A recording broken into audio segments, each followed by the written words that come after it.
Berbohong atau berdusta adalah satu dari sekian banyak kesalahan atau pelanggaran yang hampir semua orang pernah melakukannya. Bahkan hal berbohong atau berdusta seringkali dianggap sebagai sesuatu yang sepele, lumrah, dan dianggap sebagai kesalahan yang manusiawi. Benarkah demikian? Ketahuilah bahwa berkata bohong atau dusta bukanlah perkara yang bisa ditoleransi karena hal itu merupakan dosa. Berbohong atau berdusta adalah perbuatan yang bertentangan dengan firman Tuhan. Berbohong atau berdusta adalah salah satu dosa lidah yang sangat berbahaya dan harus dibuang jauh-jauh dari kehidupan orang percaya.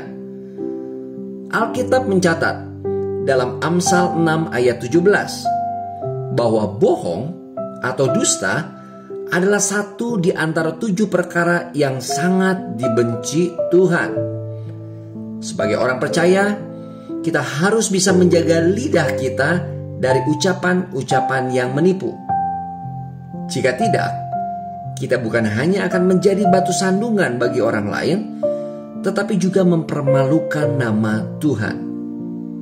Berbohong bagaikan candu yang mengikat dan memperbudak seseorang untuk terus-menerus melakukannya. Terlebih-lebih jika kebiasaan berbohong itu dilakukan oleh mereka yang sudah terlibat dalam pelayanan. Apa kata dunia? Ada orang yang lidahnya sudah terikat dengan kebohongan, sehingga ia akan berbohong dalam segala hal, baik bohong besar ataupun bohong kecil. Bahkan kebohongan yang sepele yang gak ada faedahnya sama sekali. Saking seringnya ia berbohong, kadangkala tanpa ia sadar, tiba-tiba ucapannya sudah bohong. Bukan ia tidak menyadarinya, tetapi keterikatan ini telah memperhambanya. Kalau terus dilakukan, maka suatu kali ia akan disambut oleh sesuatu makhluk yang berkata, "Selamat datang di kerajaan para pendusta, dan akulah bapa dari segala kebohongan." Yohanes 8 ayat 44 berkata, "Iblislah yang menjadi bapamu, dan kamu ingin melakukan keinginan-keinginan bapamu. Ia adalah pembunuh manusia sejak semula dan tidak hidup dalam kebenaran, sebab di dalam dia tidak ada kebenaran. Apabila ia berkata dusta, ia berkata atas kehendaknya sendiri, sebab ia adalah pendusta dan bapa segala dusta." Lalu bagaimana cara melepaskannya? 1. Bertobat. 2. Datang pada Tuhan dan mohon ampunannya.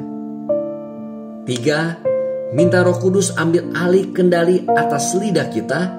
Dan yang keempat, mulailah berani berkata jujur atas apapun juga. Matius 5 ayat 37 meminta kita, "Jika iya, hendaklah kamu katakan iya. Jika tidak, hendaklah kamu katakan tidak." Apa yang lebih daripada itu berasal dari si jahat.